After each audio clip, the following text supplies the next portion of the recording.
Welcome to the Anxious Love Coach podcast, a place for creating meaningful, conscious, secure, long-term partnerships. Here, we talk relationship anxiety and creating healthy, magnetic dynamics within partnership to help you feel confident and alive within committed partnership. My name is Natalie Kennedy, and I'm your host. I'm a relationship anxiety coach and meditation teacher. I've worked with hundreds of clients battling anxiety, and after experiencing extraordinary shifts in my own healing relative to partnership, now combine my lived personal experience and professional training to help others trust themselves within relationship and in their lives. I've been to the edge and back with my now husband from relationship anxiety and come out confidently to the other side. I want to pass the tools I've learned along to you to help you trust yourself in relationships and also create magnetic, hot dynamics with your partner. I believe lots of mainstream relationship advice today can make us anxious and dissatisfied. So let's jump in and normalize challenges that modern relationships and real people go through while also giving you tools to trust yourself, drop the shame, and alchemize your messy, twisted relational truths into profound inner wisdom and aliveness. If you haven't yet, be sure to join my communities over on Instagram, TikTok, and YouTube at Anxious Love Coach. You can also request a 30-minute relationship anxiety assessment with me depending on availability, or ask me a question over on my website at www.anxiouslovecoach.com. I've also got a wonderful relationship anxiety meditation available to you as thanks for subscribing to my email list. Thanks for being here and enjoy this episode. Hello. Welcome back to the podcast. I'm excited to be here again with you. And in today's episode, I'm very excited to talk about the importance of sisterhood and brotherhood when overcoming relationship anxiety. I am currently back in Orange County. My husband and I, we were going to head to Colombia to try to find our home in Medellin. But alas, his grandfather's not doing super well. So we have pivoted and come back to Orange County, and I'm here. So any prayers are welcome, both for Grandpa and also for family. Of course, death is a part of life, and although death is not a certainty right now, it's the one certainty that we all have, and so things are a little heavy around here, but I'm kind of on the outside watching it all, so my spirits are still pretty high, but any little love bursts you can send our way, we would receive it. Thank you. Anyway, so I want to talk about the importance of sisterhood and brotherhood, or even just friendship in general. When I'm referring to sisterhood, I'm often speaking to women. When I'm referring to brotherhood, I'm speaking to men. I understand that there are nuances if we're speaking about people and potentially the trans community. I'm not an expert on the trans experience, but I realize that there might be nuances that I'm just not equipped to share. But I think the principle still works. You need some kind of community if you are struggling with anxiety in your relationship. You need a place where you can really feel seen. So whatever that's going to look like for you is going to be healing. So for simplicity, I'm going to refer to kind of the feminine nature of sisterhood and being a woman in sisterhood and also being a man in a brotherhood. But understand that there's always nuances that I'm not mentioning. So a little bit of story time. 4 years ago, Preston and I, my now husband, but back then he was my boyfriend, we were deeply, deeply codependent, and I was riddled with relationship anxiety. I don't know if the codependency caused the relationship anxiety or the relationship anxiety caused the codependency.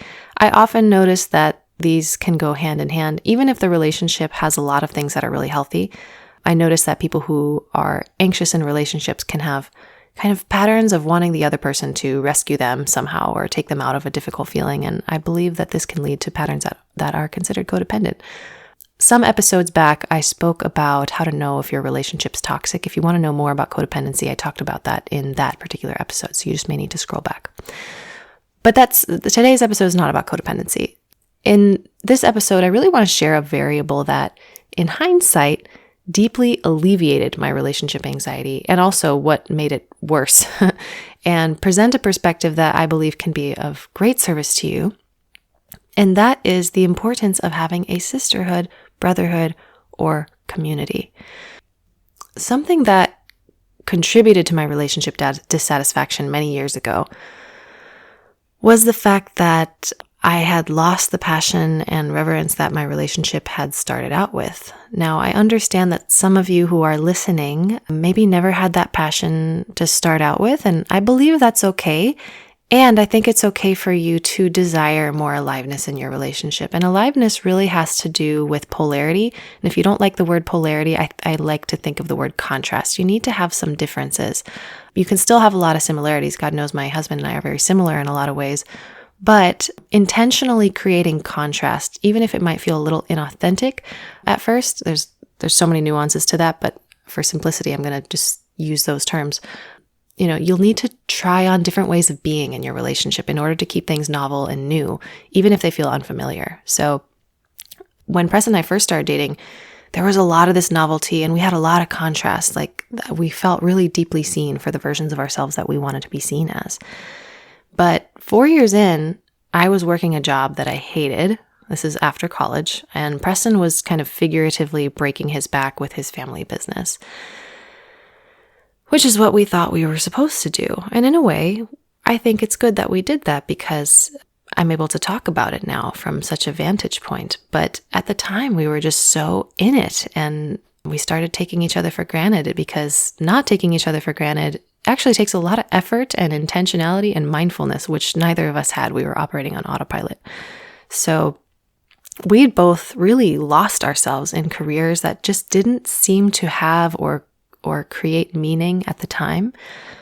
And rather than seeing the context that we'd lost ourselves and by extension each other in, I looked to Preston to save me in the way that it seemed he had saved me in the beginning of the relationship. And when he couldn't, I questioned the relationship itself.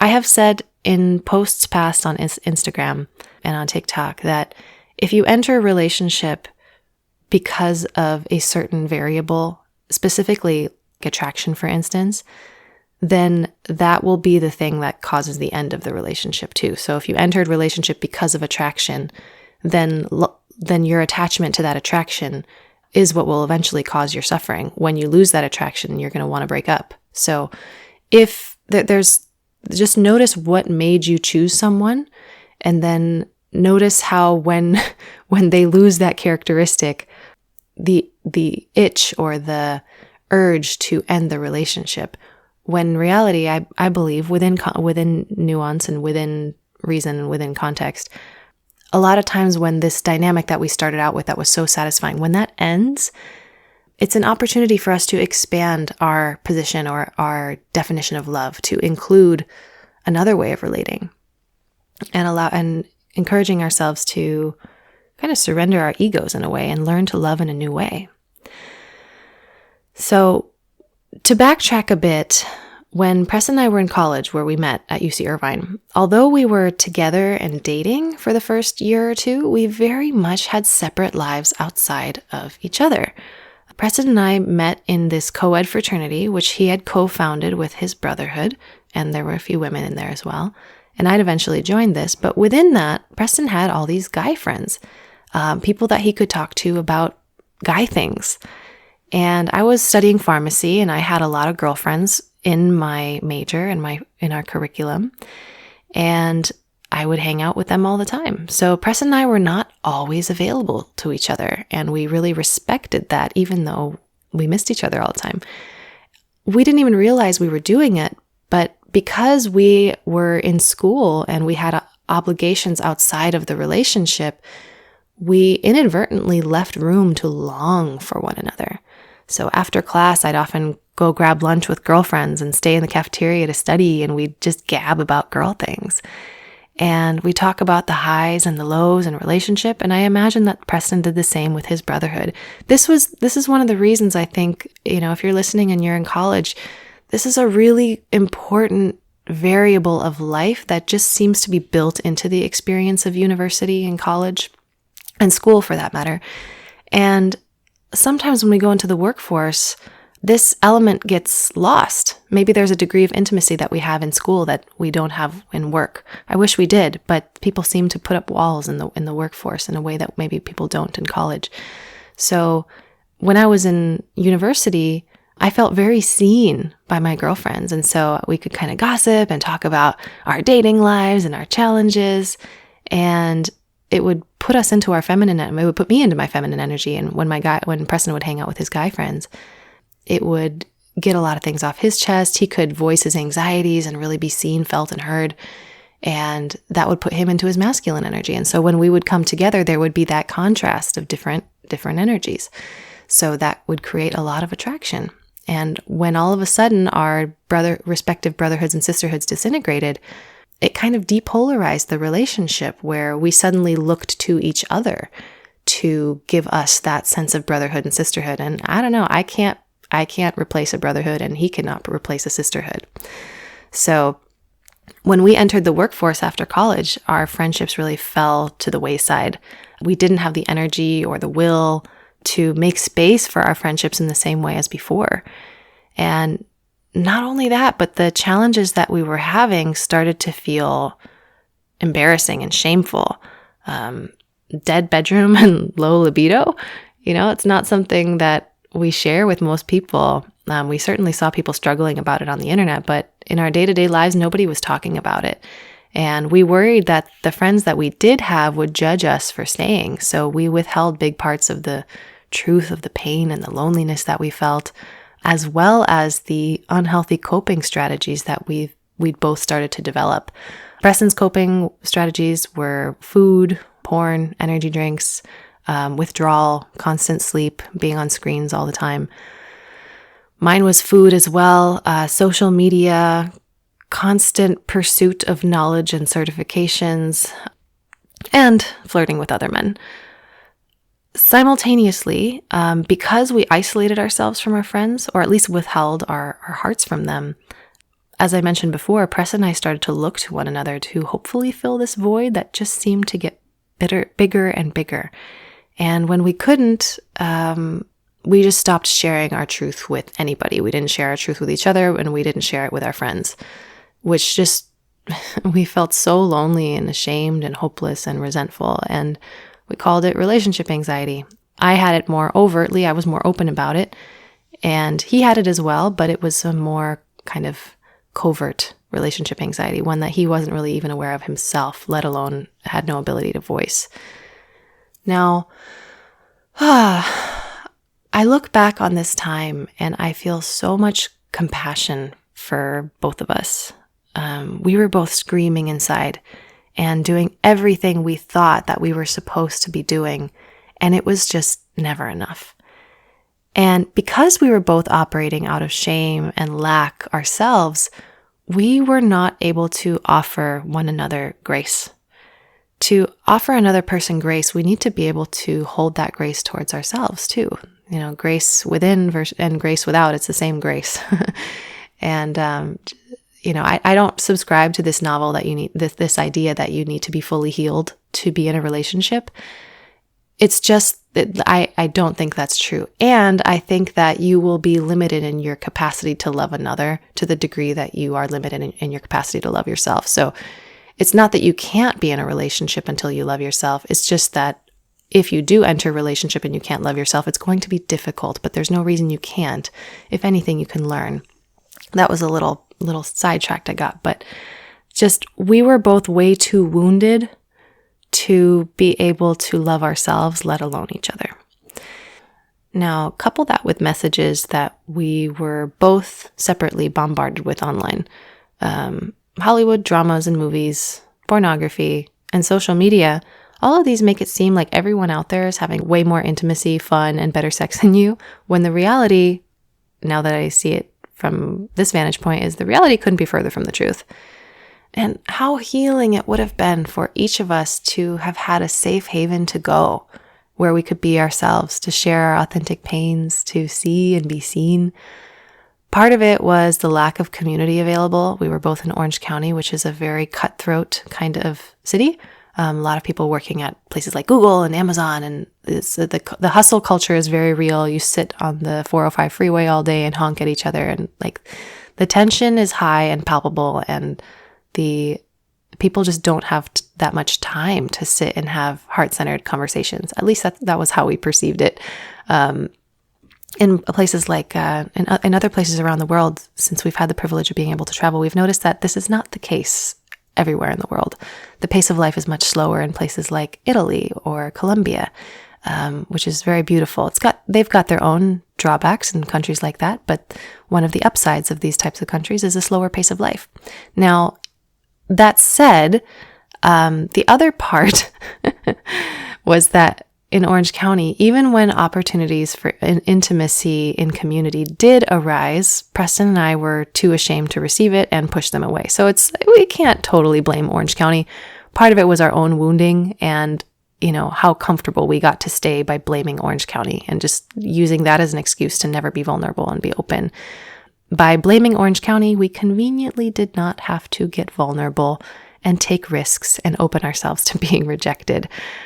Yeah, that's the thing about unworthiness wounds and the beliefs that we develop as a result. Being worthy of and receiving love does not match up with your worldview when you're wounded, and it would be far too foreign and new and uncomfortable to receive love. So we push it away, and even though it hurts, it's comfortable. We know what to do with that loneliness. I believe I remember hearing Esther Perel talking about how communities were more naturally built in to societies past, and maybe some societies around the world still. How women would often gather to rear children and wash clothes and bitch about their husbands, and men would gather with men to smoke a cigar and talk about the challenges of being a man. I say this not to romanticize the past, as there were plenty of patriarchal issues, only to point out that this one variable seemed to prevent relationship anxiety in particular. So due to the difficulties that people have today having human-to-human interactions, thanks to social media, we start to assume that we're the only people struggling. And I believe in the days where we had more community, and community was just built in, women would feel more validated in their struggles. So even though they'd struggle, there wouldn't be this added layer of shame and loneliness around it. You talk to other women and realize that everybody's going through that. Here, we don't talk about it. We suffer in silence and we think we're alone. So in that respect, I think there's something to that, and we can maybe reintroduce that element of the past back into our lives, and we would feel much happier and at least less lonely. And men would feel validated in theirs as well. So there wasn't, like I said, this added layer of loneliness around the very same challenges that we're facing today. Now, in the last 3 to 4 years, my husband and I have intentionally created the time and energy in our lives to cultivate sisterhood and brotherhood, respectively. There are things that Preston, and maybe just men, uniquely struggle with as a man that I just cannot help with beyond saying, I hear you, and vice versa. But I will never be able to say, I get it, because I've never jumped into his body or a man's body and felt his or their lived experience, and vice versa. If I want my man to understand what it's like to be a woman, there's only so much he'll be capable of understanding because he hasn't lived it. If I want that, I'm going to need sisterhood. If he wants to be seen in his struggles as a man, he needs to talk to other men. I will not be able to replace a brotherhood. And what's been so healing for me is to realize how wonderful having these separate polarized communities. When I say polarized, I mean, like I said, not necessarily men and women. It's just having a community of people who are like you, who have lived similar experiences as you, people who know what it's like. You need that.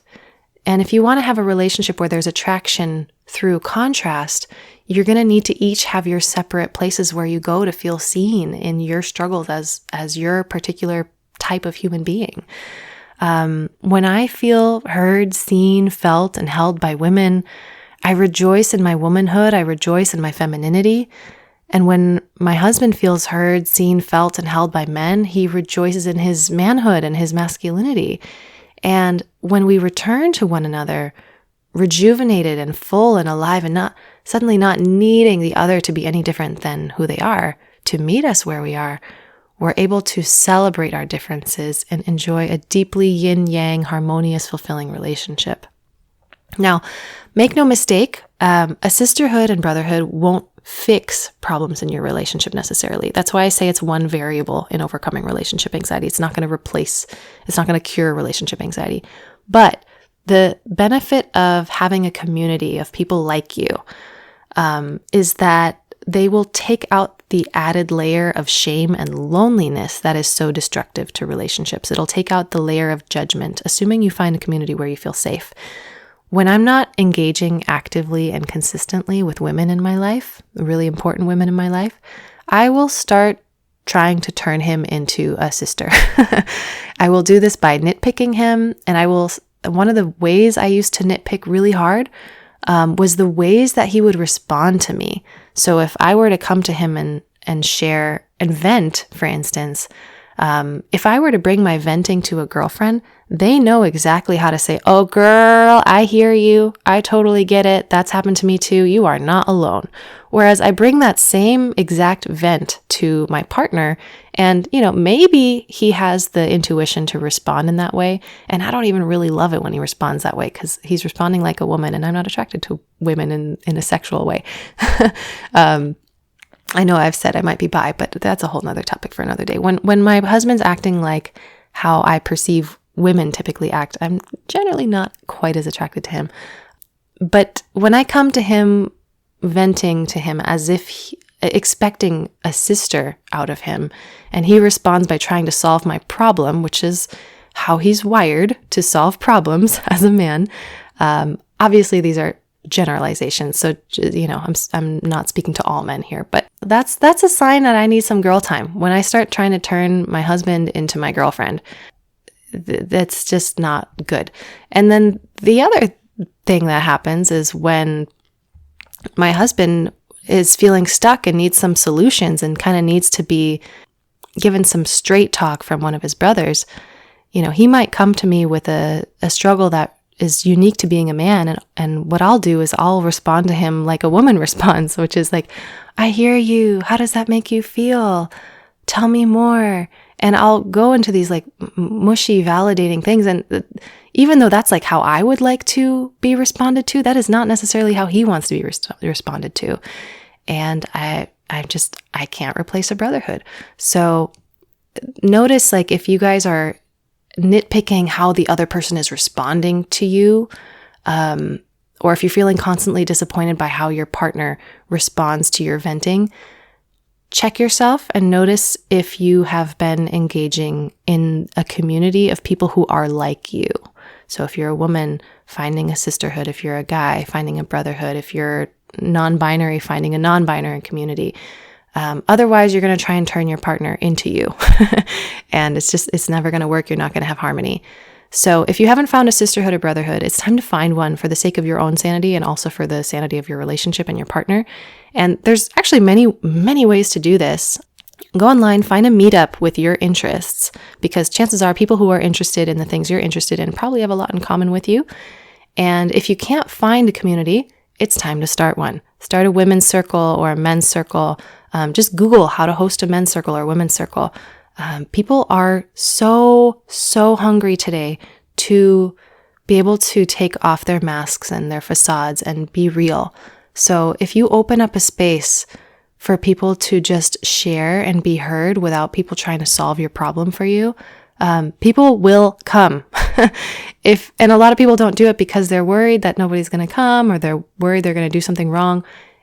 Honestly, if you feel scared and insecure, that's fine. Own it. Literally every time I get on a call with a client, I'm nervous because the unknown is in the picture. It's not like I don't have fear, you guys. It's starting a podcast, running a business, being in a relationship where I decide to be vulnerable every day. I am not fearless. I have fear. I just do everything scared. Everything I do scared. So all of us are feeling vulnerable. There's just people that let the fear stop them. And then there's people who do things scared, including myself. So an online community is better than no community, but if you can create an in-person community or find an in-person community, that's best. If you have the financial and time means, a retreat is a great place to meet people and foster really deep, meaningful connection. So that's just something I wanted to throw out there as well. So, like I said, online is better than nothing. And if you're struggling with relationship anxiety and you've got that layer of shame and loneliness and not having a place to go and not having people to talk to, this is why I created my Patreon community. It's something I wanted to be available to everyone, where you can actually hear people's real stories. We have a call every month and people share their struggles in their relationships. It's mostly women right now, but it's open to men and non-binary as well. And it's so nice because people feel so seen and validated in these calls. I love it when someone is sharing a story and I see the comments blow up on Zoom and people say like, oh my God, I have this exact same problem. I thought it was just me. And what's so cool is when I'm able to coach through that, it doesn't just help that one person. It helps everybody who's struggling with that one issue. So I am so passionate about the Patreon. That's why I'm never going to stop talking about it. I wish I had started it sooner. My ALC, Anxious Love Coach fam and Super fam, depending on the tier that you choose. I mean, this is a space where people can come and be seen and be really real. And I also share the tools that I share in both Feed In. So it's not just a Q&A. We also do the meditation practices. And someday I hope to kind of teach these partner people up in these calls. I want to teach you guys practices, but I haven't figured out how to do that yet. But in the meantime, this is a place where you can unmute yourself and we can go hands-on into your situation. So our next call is going to be Sunday, October 8th at 11 a.m. Pacific time or 2 p.m. Eastern time. So if you join our ALC Super fam, or Super fam, but I say Super, Super fam, you can unmute yourself and we can really go hands-on into your situation. So mark your calendar. I'll link up our Patreon in the show note, or my Patreon in the show notes. At 150 patrons, I'd love to have my husband, Preston, come on and share his side of our story, as well as leave some room for you to ask him questions. But don't worry, I'll still leave room for coaching from just me. But who knows? I anticipate you guys may end up wanting to hog him. So I know I do. So yeah. The other option is if you want to get any insight from me on your particular struggle or situation, and maybe you don't want to be seen in a group setting and or you want more attention, I do have an option called a Wisio, W-I-S-I-O. And a Wisio service is basically where you send me a message detailing or outlining the details of your situation, and I kind of feel into you and the message, and I sort of respond with a 10-minute video. These I don't know how this happens, and because sometimes I'm worried that, because I'm getting so much limited information, I'm worried I'm going to miss some nuance and I'm going to make a video that doesn't quite land exactly where it needs to go. But damn, these Wisios, I keep getting great reviews, so I must be doing something right. I'm not trying to be arrogant, even though I can be arrogant. But I love doing them. Maybe that's why they're received well. I really enjoy doing Wisios. I love being of service to you. So if you want my help on a particular situation, I feel squeamish offering like insight on Instagram and DMs in private, just because there's no structure around it. And also, it's not like we have an agreement, so I don't know the boundaries and like the ethics around it. But with a Wisio, it's a very fair exchange. I feel compensated, and I also really enjoy offering the insights that come, because for me, I don't know, it's kind of fun, and at the same time, it feels very meaningful. So, and you support my work when you submit a Wisio, so I really appreciate that. I'll link up Wisio in the show notes. Those are really the main offerings I have right now. Obviously, I have my online courses. You can find them on my website, anxiouslovecoach.com. I am taking one-on-ones, but I'm kind of slow on them right now just because things are a little crazy in terms of getting ready to move and getting ready to buy a house and thinking about having a family and trying to have a family. So there's a lot of things going on, and I am unwilling to do any massive commitments like group programs at the moment, but maybe next year, we'll see. Hope you got a lot out of that today. Thank you so much for tuning in. And if you're a brand new listener or a long-time listener, thank you for taking the risk to listen to me talk. I know that things I say don't always resonate with every person, and I think that's a wonderful thing.